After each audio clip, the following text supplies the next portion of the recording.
അജിത്ത് ആരാധകർക്ക് ആഘോഷിക്കാം. സൂപ്പർ താരം അജിത്ത് നായകനാകുന്ന പുതിയ ചിത്രം പ്രഖ്യാപിച്ചു. ഡെയർ ഡെവിൾസ് എന്നാണ് ചിത്രത്തിന്റെ പേര്. ചിത്രം നിർമ്മിക്കുന്നത് ശാലിനി അജിത് കുമാറാണ്. അതായത് വർഷങ്ങൾക്ക് ശേഷമാണ് ഇരുവരും ഒരു സിനിമയ്ക്കായി ഒന്നിക്കുന്നത്. തലയുടെ പുതിയ ചിത്രം അൾട്ടിമേറ്റ് സ്റ്റാർ വീണ്ടും എത്തുന്നു. കൂടെ ശാലിനിയും. അതെ, തിയേറ്റർ പൂരപ്പറമ്പാക്കാൻ അജിത്തിന്റെ 64ാമത്തെ ചിത്രം വരുന്നു.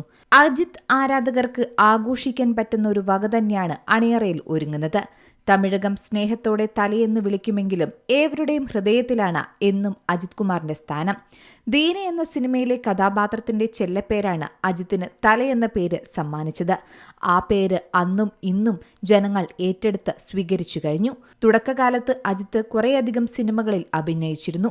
എന്നാൽ പിന്നീട് താരം ട്രാക്ക് മാറ്റി, സിനിമകൾ കുറച്ചു. 2015 മുതൽ 2025 വരെയുള്ള കാലത്ത് അജിത്ത് ആകെ അഭിനയിച്ചത് 9 ചിത്രങ്ങളിൽ മാത്രമാണ്. അതിൽ 2025 റിലീസായതാകട്ടെ 2 ചിത്രങ്ങളാണ്, വിദാമുയർച്ചിയും ഗുഡ് ബാഡ് അഗ്ലിയും. അതിനുശേഷം അജിത്തിന്റെ സിനിമകളൊന്നും റിലീസായിട്ടില്ല. പുതിയ സിനിമകൾ പ്രഖ്യാപിച്ചിട്ടുമുണ്ടായിരുന്നില്ല. എന്നാൽ അജിത്ത് ആരാധകരാണെങ്കിൽ താരത്തിന്റെ പുതിയ സിനിമയ്ക്കായി ആകാംക്ഷയോടെ കാത്തിരിക്കുകയായിരുന്നു. ഇപ്പോഴിതാ ആരാധകർക്കുള്ള ആ സന്തോഷ വാർത്ത പുറത്തു വന്നിരിക്കുന്നു. അതെ, തമിഴകത്തെ ഏറ്റവും ആരാധകരുള്ള താരങ്ങളിൽ ഒരാളാണ് അജിത്ത്. അജിത്തിന്റെ പടം പുറത്തു വരികയാണെന്ന് പറഞ്ഞാൽ അതൊരു പൊങ്കൽ ഉത്സവം തന്നെ. അജിത്തിന്റെ ഏറ്റവും ഒടുവിൽ വന്ന ഗുഡ് ബാഡ് അഗ്ലി ചരിത്ര വിജയം തന്നെ സ്വന്തമാക്കിയിരുന്നു. എന്നാൽ ഇപ്പോഴിതാ ഗുഡ് ബാഡ് അഗ്ലിക്ക് ശേഷം ആദിക് രവിചന്ദ്രനോടൊപ്പം നടൻ വീണ്ടും ഒന്നിക്കുന്നു. ഡെയർ ഡെവിൾ എന്നാണ് സിനിമയുടെ പേര്.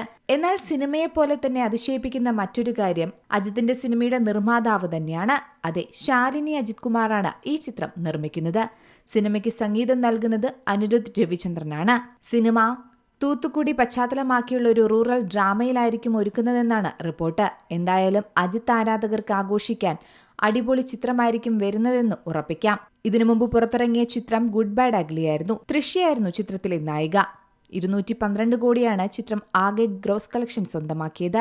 അതിനുശേഷം ചില വിവാദങ്ങളും ഉയർന്നിരുന്നു. അതായത് ഉയർന്ന പ്രതിഫലം ആവശ്യപ്പെടുന്നത് കാരണം അജിത്തിന്റെ സിനിമകൾ ഏറ്റെടുക്കാൻ നിർമ്മാതാക്കൾ തയ്യാറാകുന്നില്ല എന്നായിരുന്നു പൊതുവെയുണ്ടായിരുന്ന വിവാദം. തമിഴ് സിനിമാ വ്യവസായത്തിന് നിലവിൽ നൽകാൻ കഴിയുന്നതിലും ഉയർന്ന പ്രതിഫലമാണ് താരം ആവശ്യപ്പെടുന്നതെന്നും പറയുന്നു. 110 മുതൽ 120 കോടി വരെയാണ് അജിത്തിന്റെ പ്രതിഫലം. News desk Zee Malayalam news. ഏറ്റവും പുതിയ വാർത്തകളും വിശേഷങ്ങളും വിരൽത്തുമ്പിലറിയാൻ സീ മലയാളം ന്യൂസ് എല്ലാ ഡിജിറ്റൽ പ്ലാറ്റ്ഫോമുകളിലും ലഭ്യം.